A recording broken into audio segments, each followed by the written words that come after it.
president, where are you? No, around there? Okay, the vice president. Okay, she has come to with me, and I hope you all are good. So now let's get started. Please kindly pay attention. Kindly pay attention in the class. And after the class, I'm going to give you the slides so that we can go over it. But please make sure that we go through your textbooks. Don't just rely on the slides. The slides do not tell you distinction. I hope you're getting me. Can you get me? Please, I need response, please. I'm not here to ask this.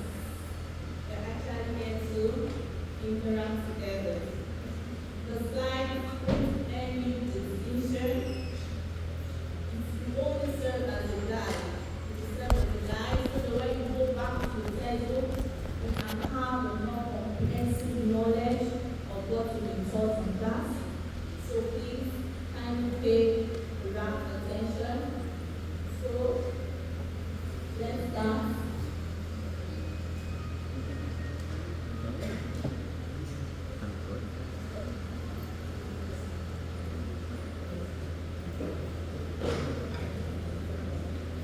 Wow, I actually like moving around when I'm teaching. I've been teaching physiology for the past 15 years, and I love to move around when I'm teaching, but I don't know this mic is going to restrict me here.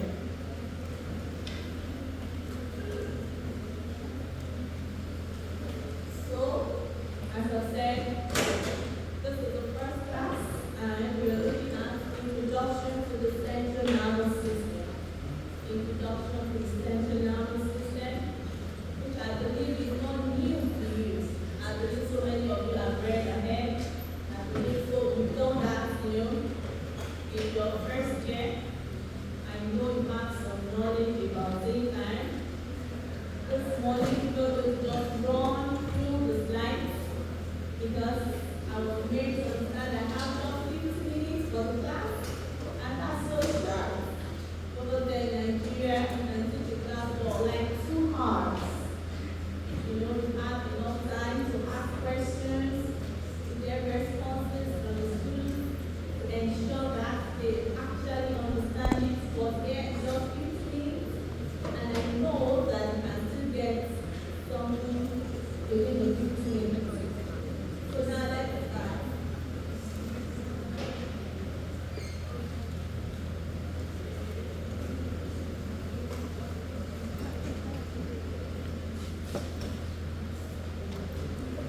Okay.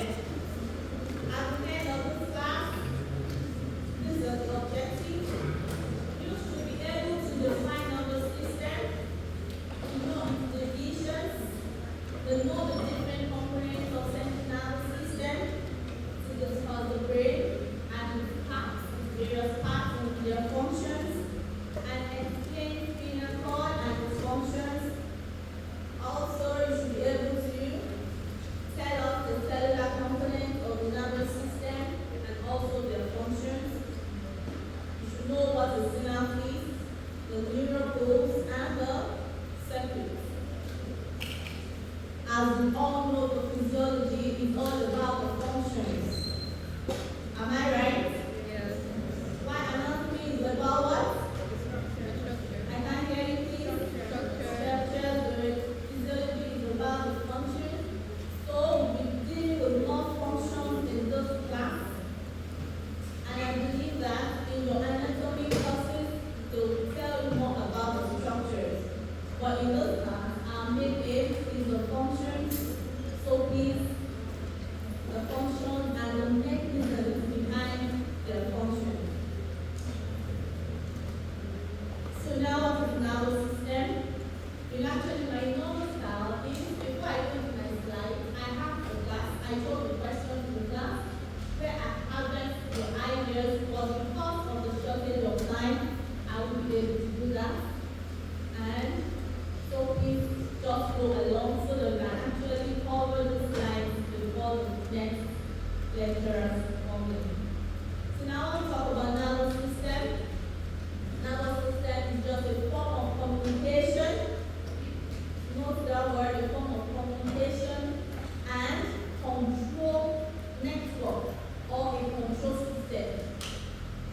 That is the nervous system. Nervous system is first of all a form of communication. And when we talk about communication, it means relating with one another. Like all of you are in this class now, I believe you communicate. You relate, you talk, you interact with one another. So that is the nervous system. It's a form of communication between the neurons in the nervous system. So it's a form of communication and also a control system or a control network. In the body, we have two major controlling systems in the body. Can someone tell me the two major controlling systems in the body that ensure homeostasis? Beautiful. The nervous system and the endocrine. And also, I want you to know I believe you know the main differences between the two.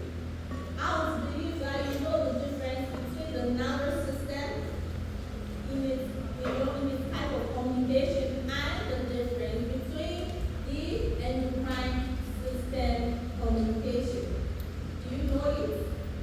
Good. So please, one of the differences is that nervous system communication is what? Is what? Is what? You're correct, but there is one very common word. It's very what? I'm giving you an idea. It's very what? Very fast. Yes. So am I correct? Yes. That's one of the major differences.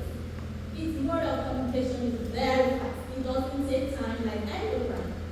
For example, in endocrine, for you to grow, do you just reach the stage when you were born? No. It's time. Some of you are like 16, 15, for the past 15 years, you've been growing, and that's the function of the endocrine system. So, as I said, nervous system is a type of communication, and also it helps in regulating the body. Okay? So, in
involves communication.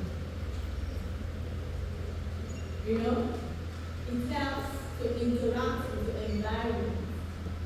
So now the nervous system does that by recruiting neurons, by making use of neurons. So neurons are the functional unit of nervous system. The neurons, they communicate with one another and pass the message. They take the stimulus. They perceive the stimulus, the receptor pick it up, send it through the neurons, and the communication continues until it gets to the central nervous system. So neurons are the functional unit of the nervous system. So in your exam, if I ask you to discuss the functional unit of the nervous system, you tell me you don't know it, but you're not very about it. So now we have different types of neurons in the body, and the first one is the sensory or afferent neuron unit of the nervous system. Okay, now we're talking about the units of the nervous system. That is the various components of the nervous system. The various compartments of the units of the nervous system. So now we have the sensory or afferent unit. This sensory, from the word sense, the sense of changes. This neuron sense the changes in the environment, and they carry the changes somewhere. That's the sensory or afferent unit of the nervous system. To detect the changes in the environment, they pick the changes detected by the receptor and they carry it. That's their own function. Then, from there, they take it to the central processing unit of the nervous system. Central processing unit of the nervous system. When we talk about central processing unit of the nervous system, it can either be in the spinal cord or in the brain. The central processing unit of the nervous system can either be in the spinal cord or in the brain, depending on the stimulus and depending on the reaction needed. So now we go to the third unit of the nervous system, and this is the motor or efferent unit. Motor or efferent unit. This is the unit that is also known as the output. Remember, when the sensory neuron carries the information to the central processing unit, the central processing unit is going to analyze it and, determine what the reaction should be. Then it's going to send the output through another vehicle, which is known as the efferent motor neuron.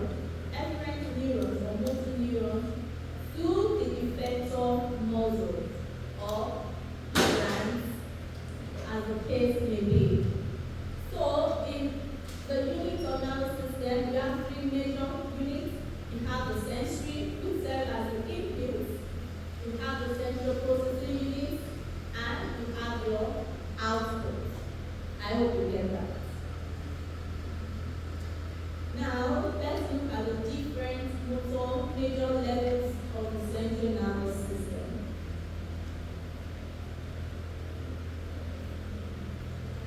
The first level of the central nervous system is to have the spinal cord level. The spinal cord level. The lower brain or the subcortical level, and you have the higher brain or cortical level. As we said, in this course, we're looking mainly at the central nervous system. Central nervous system, as you have said, that is comprised of the brain and the spinal cord. So now we want to look at the major levels of the central nervous system. We start from the spinal cord. Then when you move up, you get to the lower brain or the subcortical level of the central nervous system. Then as you move up, you get to the cortical level of the higher brain. That is the higher brain where all conscious activities, take place. At the spinal level, what we have there is major reflexes. Reflexes are immediate actions, something that you only think about before taking action. For example, if I come to you and I prick you with a pin, will you think about it before you quickly withdraw your arm? Are you going to think about it? I need response, please. No. So that means that information of me pricking you stops at the spinal cord level. And that is reflex. Reflex are things that you don't think about. Reflexes are actions that take place without you thinking about them. But if I come to you and I tell you that, okay, can you follow me to the library? Can we go to the library together? As my last and thought, okay, let me think about it. Then you take that to your cortical level to think about it so that you decide whether to go or not to go. Then the lower brain or the subcortical level, this in those places, what actually happens is that they control the activities that you don't often need to think about. At the subcortical level, that is where your brain, the pumping, your heart rate, the rate of at which your heart is pumping, that is where it's being controlled, and you don't have control over it. Your rate of breathing, that is coming from the lower brain or the subcortical level. So we have three major levels of the central nervous system. And we have the spinal cord level, we have the lower brain or the subcortical, from the word sub, that is below subcortical level, and we have the higher brain or the cortical level. Now let's just take a look at the brain. The brain as a whole, you can see the brain.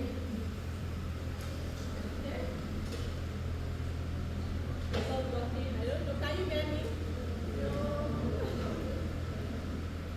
I love working when I'm teaching. Okay? We can see the brain. This is the whole brain. This is the whole brain, and those brains can actually be divided into three main parts. Into three major parts. You have your forebrain, you have the midbrain, and you have the hindbrain. From the word, fore means in front. Mid means middle, while the hind means what? Hind means what? At the back. Just as simple as that. So during the embryological development, you can see the neural tube actually develop into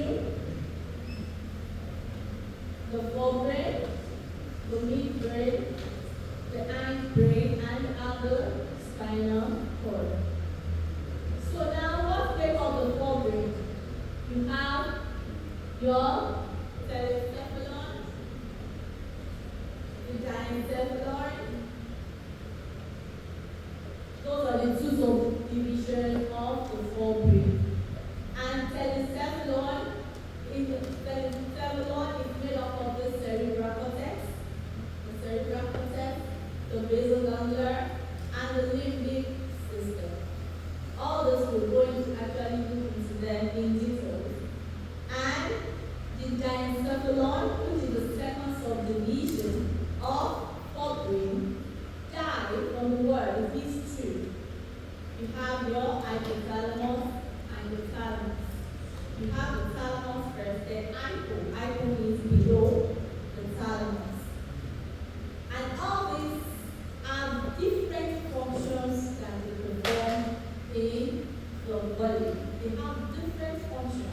that they perform in the central nervous system. Now we go to the midbrain. The midbrain, in your midbrain, you have the tensor and the segmentum. Lastly, the hindbrain.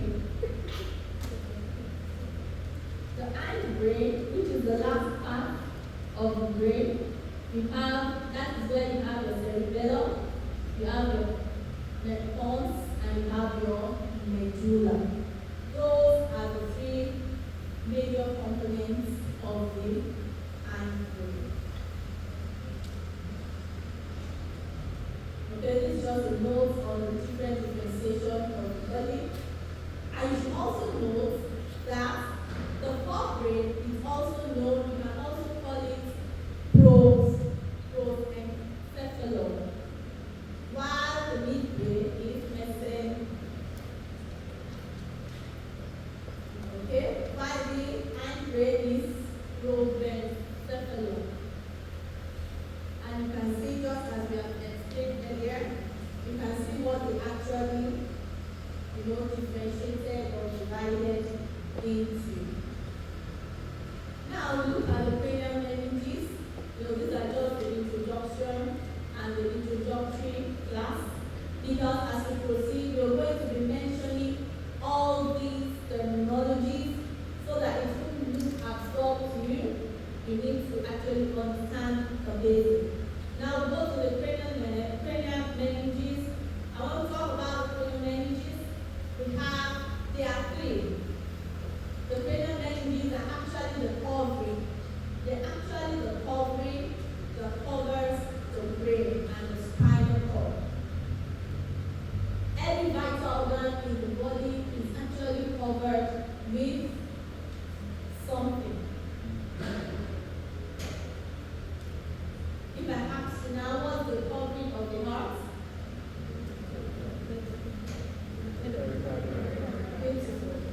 Very funny. So, in the brain, in the central nervous system, you have the cranial meninges. These are the covering, the membranous covering that covers the brain so that it protects it. The brain is actually housed in the skull, and skull is the brain, is the bone.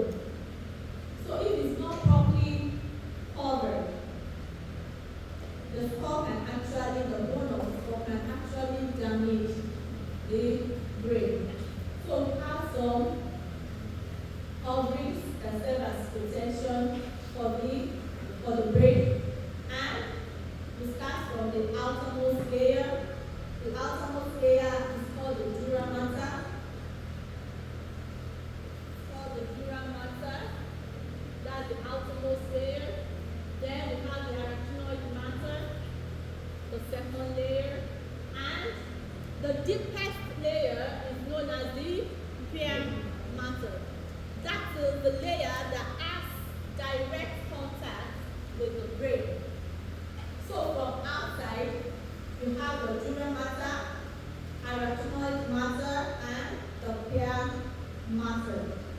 And the joint function of this membrane, is to serve as protection of the brain. Okay? So now let's go to the spinal cord. Just like we said, the central nervous system. When we talk about central nervous system, it's not only the brain. It's not only the brain, it's the brain and the spinal cord. So now, spinal cord, as you can see from the picture, from this diagram, this represents the cross section of the spinal cord.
mainly composed of what?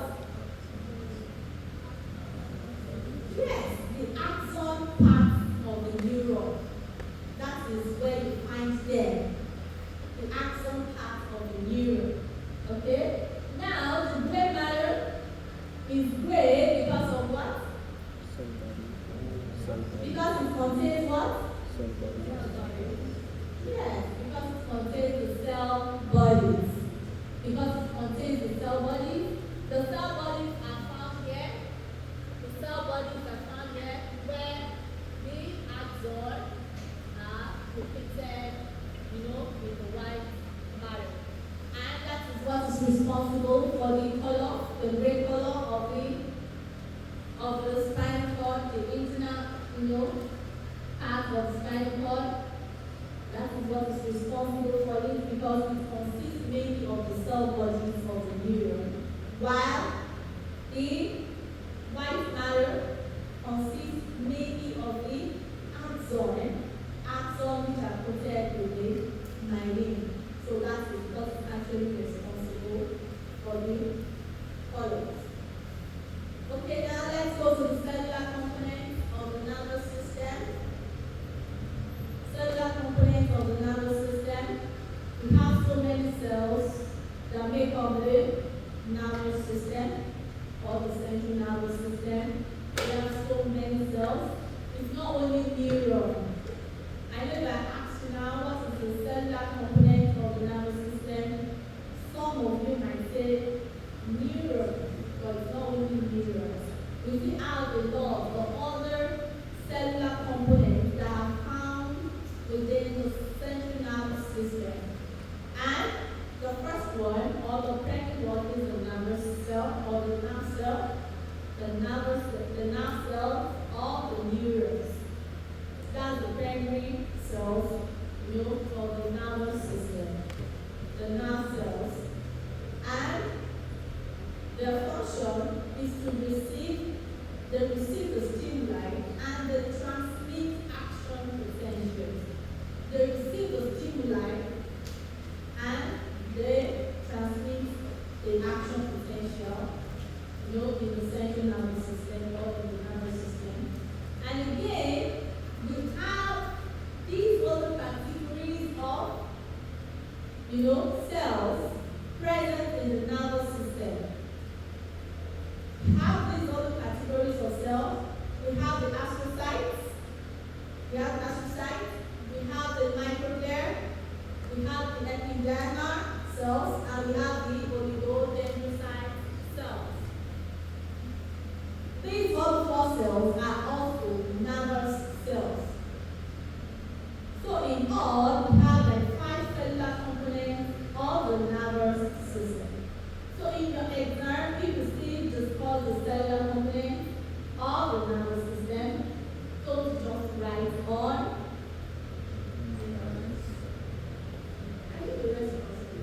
Don't just write on. I can't hear you.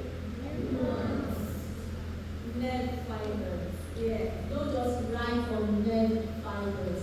Because it's not only nerve fibers that are the components of the cellular components of the nervous system. I told that we have five cellular components of the nervous system. And these are the cells that you can find within the nervous system. So now let's look at the parts of the neuron. We're not going to stress so much on this, as I've told you. I believe you have done it in your way too.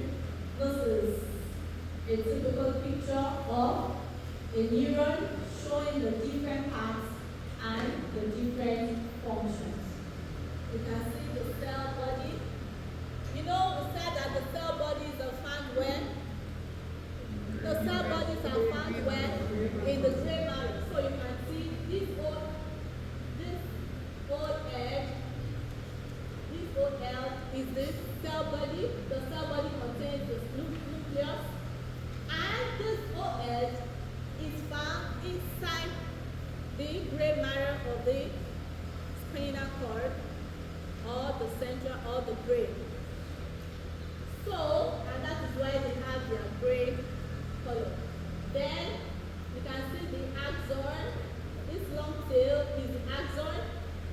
myelinated axon, and this part is what is present in the white matter of the spinal cord.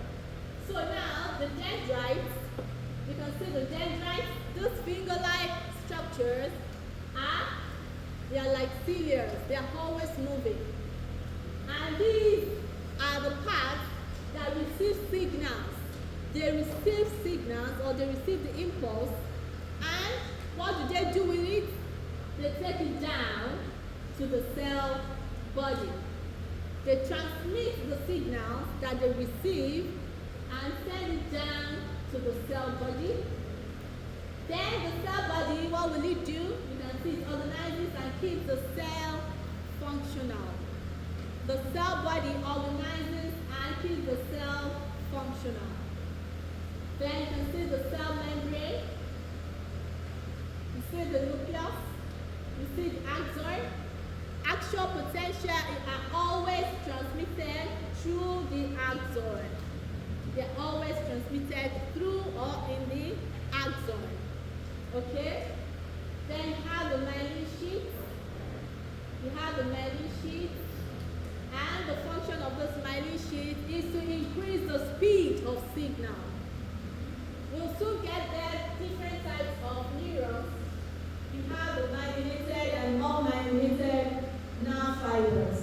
The myelinated fibers are fibers that actually contain myelin. They contain myelin sheath. And this myelin sheath helps in increasing the rate at which action potentials are transmitted. While of myelinated fibers, the transmission, they lack myelin sheath, which makes the transmission inside of them to be very slow. Because this myelin, they actually make provision for saltatory conjunction. They call it saltatory conjunction of action potential. As the signal gets here, it just jumps. It jumps to this next node of Ravier. Then this one jumps again. But in the case of unmyelinated, nerve fibers, you just see the signal just coming down straight without any jumping. Okay? So now we go to the axon terminal. The axon terminal, this is where, the presynaptic neuron actually releases the neurotransmitter in order to communicate with the next neuron. We'll still get into that. But just know the different parts of the neurons and their functions. Okay, let's go to the classification of neurons. We have anazolic neurons, multipolar neurons, bipolar neurons, and unipolar or pseudo-unipolar neurons. Pseudo-unipolar neurons. And when we talk about those anazolic neurons, these are neurons with no anatomical clues. No anatomical clues. You can't differentiate the dendrites from the axon. That is anazolic neurons. And again, we have the multipolar neurons. Multipolar neurons are the neurons with multiple dendrites. With multiple dendrites, just like this, you can see the dendrites are so many. This is a typical example of multipolar neurons, and these are the most common neurons. Okay? Then we have the bipolar neurons, are the neurons that have one dendrite and one axon. One dendrite, and you can see this is the bipolar neuron. You can see one end is the dendrite, while the other end is the axon. This is the cell body. So this is the bipolar neuron, and this is common in the eye. These are the typical neurons that you find in the eye. We'll soon get them. Okay? Then we have the unipolar or pseudo-unipolar pseudo. Pseudo means what? Fake or false. Yes. So which organism has the pseudo structure? Which organism? Which unicellular organism has the pseudo structure? From the biology? Is that?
It has other functions as you can see from the slide.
from the porous plexus into the ventricles. Then from the ventricles, the CSF are transported around the brain, and it is the epithelial cells that are actually present in the ventricles of the brain, and they help in the flow of the cerebrospinal fluid. Now we go to the last one, which is the oligodendrocytes. Oligodendrocytes they are supporting nerve cells that are present in the central nervous system, and they are the ones that serve as they are the ones that form the myelin sheaths of the central nervous system. But in the peripheral nervous system, it is the Schwann cells that form the myelin sheaths in the peripheral nervous system. But oligodendrocyte cells they wrap around the axon to form the myelin in the central nervous system, that is in the brain and the spinal cord. But in the peripheral nervous system, it is actually the Schwann cells that does that. And the oligodendrocyte cells can actually wrap many axons at a time to form the myelin sheath, while in peripheral nervous system, Schwann cell can only wrap one axon at a time. I hope you can get the difference between the two. Did you get the difference between the two? Yes. Okay. So now let's go to the blood-brain barrier. As we've said, the blood-brain barrier are actually, from the word barrier, the serve as a gate to prevent or to monitor what goes in and comes out of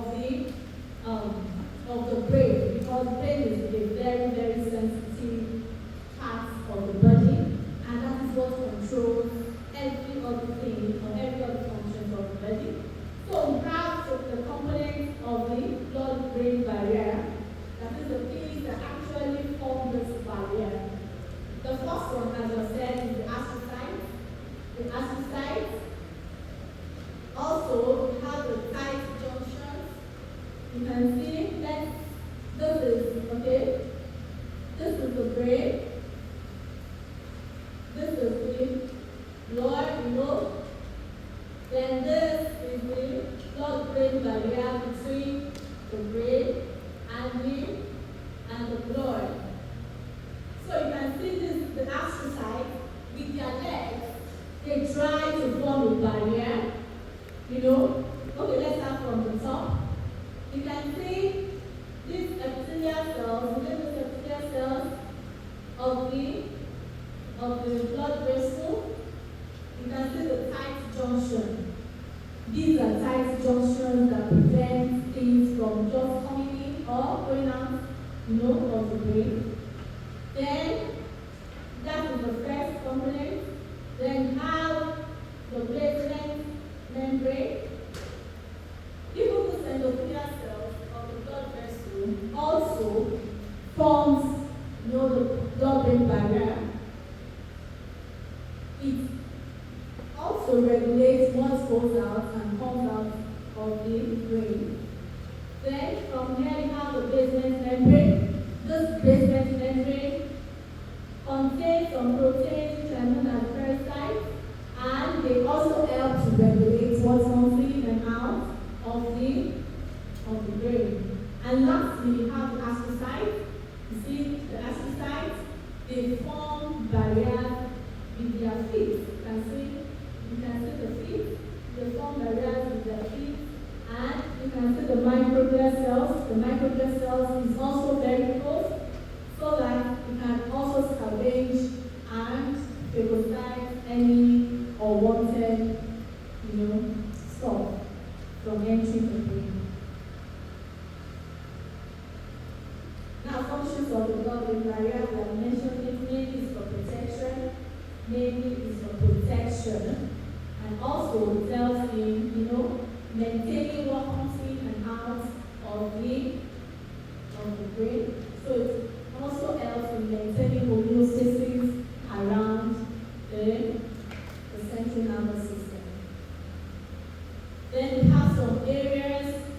central nervous system that are outside those blood-brain barrier.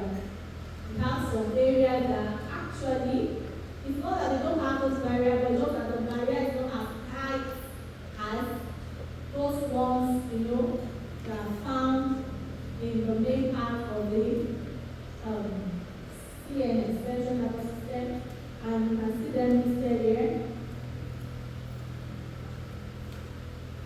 Okay, like pineal gland, you can see the pineal gland, part of the brain that secretes melatonin.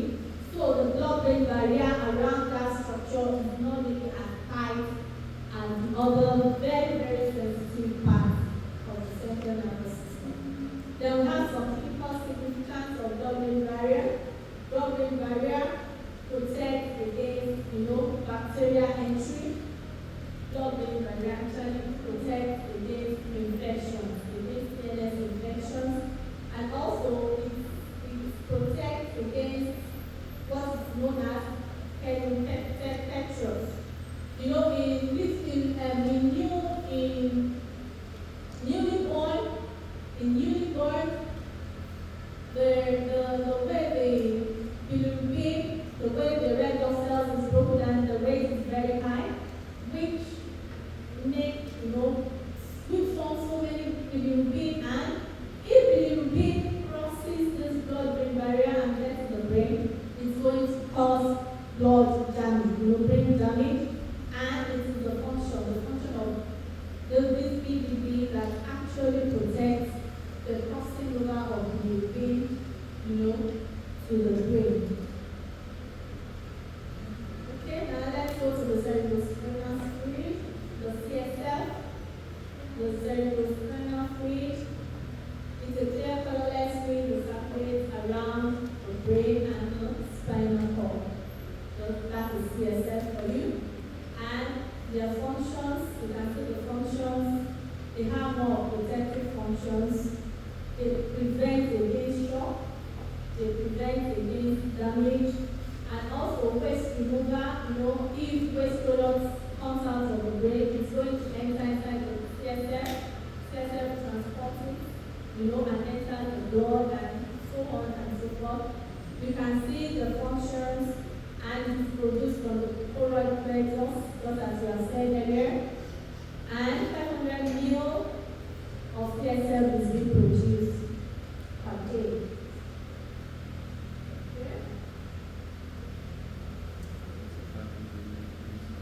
I have one more. Okay, now we'll go to the synapse. The synapse, let's talk about synapse. Synapse is the communication between neurons. Synapse is the communication between neurons. Synapse is the communication with this neuron, and this synapse can be electrical or chemical. Electrical or the type of communication can be, electrical or chemical.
This is the difference of the gap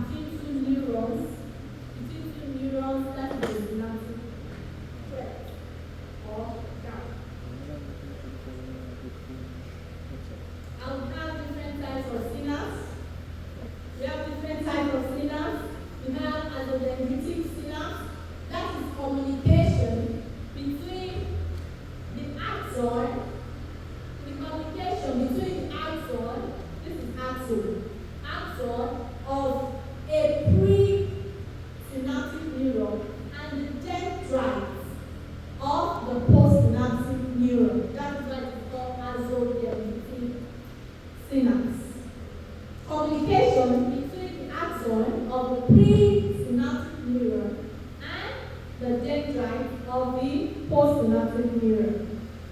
So when we talk about the axosomatic synapse, that is another form of communication. That shows that it will be between what? The axon of what? And what? And the somatic of the cell body. When you hear soma means cell body. Somatic and the cell bodies of the postsynaptic neuron. Then you have other ones, which is axonomy. So what does this tell you? Communication between what? Axon of what? And what? I can't hear you. The axon of the pre and the axon of the post. Good. Axon of the pre and axon of the post. Okay, so the same thing applies to these other types of synapse. Okay, now let's go to the neuronal pools. When we talk about the neuronal pools, from the word pool. Pool means you can have a pool of water. Neuronal pool is a group of neurons that are dedicated to perform a particular function. That is neuronal pool. And in the neuronal pool, you have a series of circuits. And the circuit is what actually shows the structure and the orientation of this neuron in the neuronal pool. So let's look at the different neuronal pools. The first one, we have a divergent pool or pathway.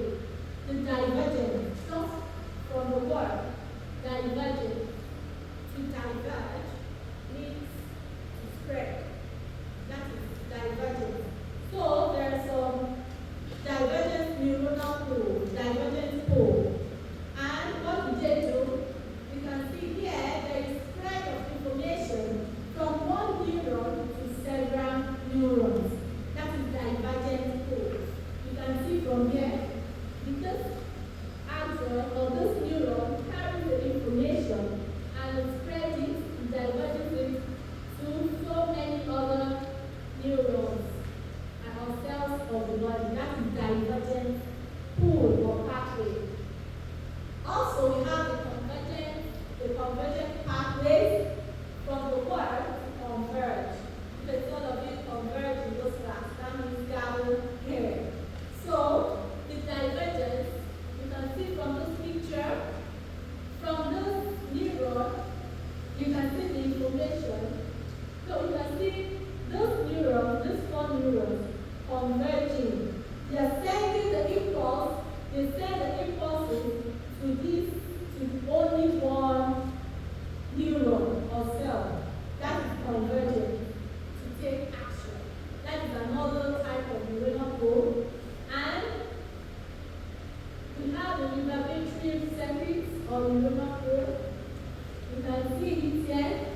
This is when, only one neuron keeps sending a particular stimulus or impulse over and over and over again. That is innervatory, types of neuronal pool. And we have parallel neuronal pool. In parallel neuronal pool, we have a combination of the divergent and the convergent. That is what makes the parallel. That's what makes the parallel neuronal pool. And this information gets to the particular cell at different intervals. Then in the serial neuronal pool, it's just from one single cell. It's a direct thing. It's just send a signal, it's a direct pathway. It's a direct pathway. And, okay? Now let's look at the postsynaptic potential. Postsynaptic potentials can be excitatory or inhibitory. Postsynaptic, that is, after the synapse. After the synapse effect that you get can be excitatory, that is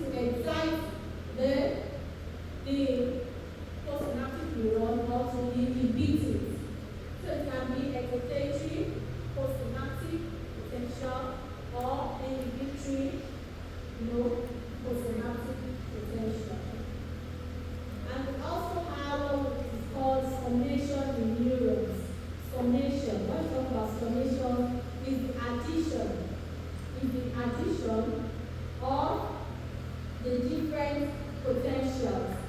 In addition of the different potentials that get to the postsynaptic neuron to either cause, action potential, to either cause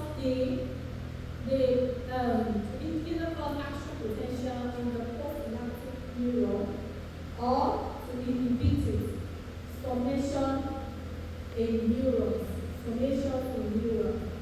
One thing you should know, which I believe that you've been taught, is that before a neuron can fire or can conduct, or can transmit impulses, it needs the potential to get to the threshold. If it doesn't get to the threshold, that neuron cannot function, cannot fire. So the summation in the neuron is addition of different, potentials that get a neuron, to fire, or that get an action potential to take place in the neuron. Now, lastly, I want to believe that this is okay. Lastly, we'll talk about the reflex. The reflex, we made mention of reflex when we started this class, that reflex is an involuntary and an instantaneous action or movement in response to a stimulus. Reflex, you don't think about reflex. You don't think about reflex. So the information doesn't get to your cerebral cortex.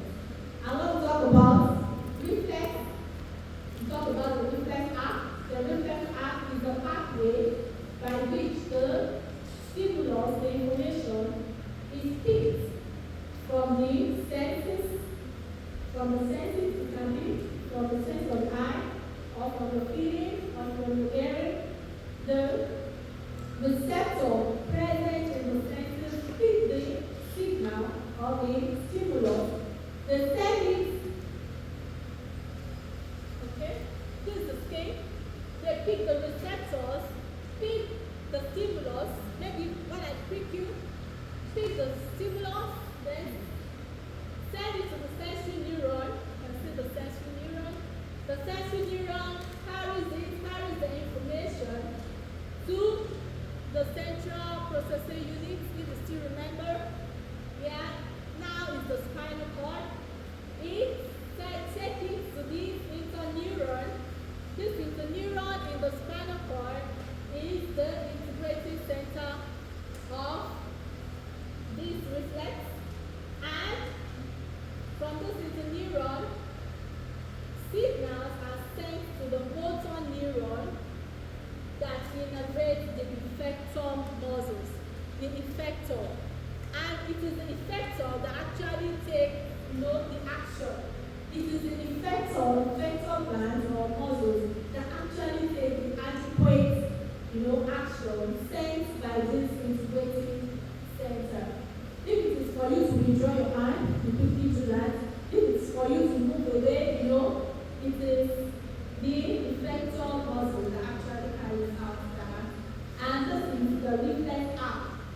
Every reflex act contains 5 major components. So if I examine your hands to discuss a reflex act, you know that you need to talk about what? You need to talk about what?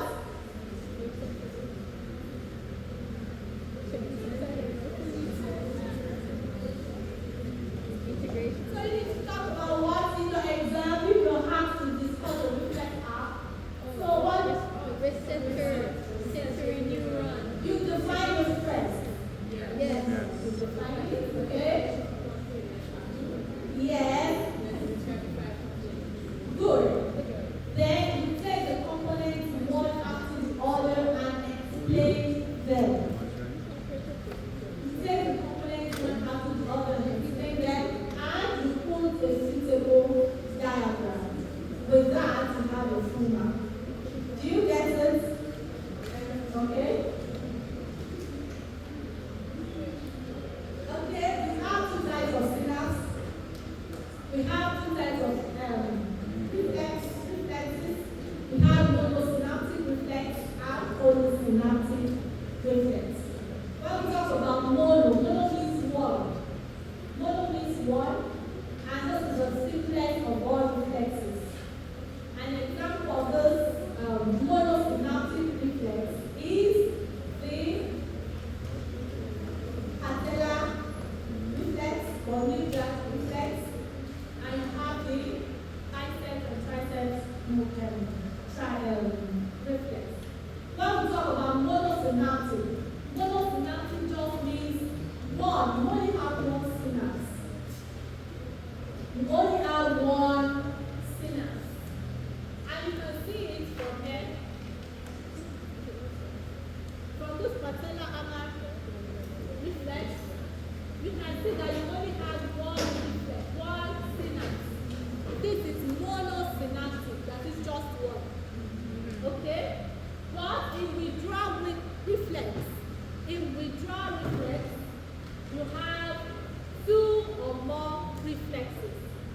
So this is polysynaptic. This is poly. Poly means more than one. An example of this is you have it in your withdrawal reflex, and in monosynaptic reflex, you only have one synapse. You only have one synapse, and things can be found in your patella or mid reflex.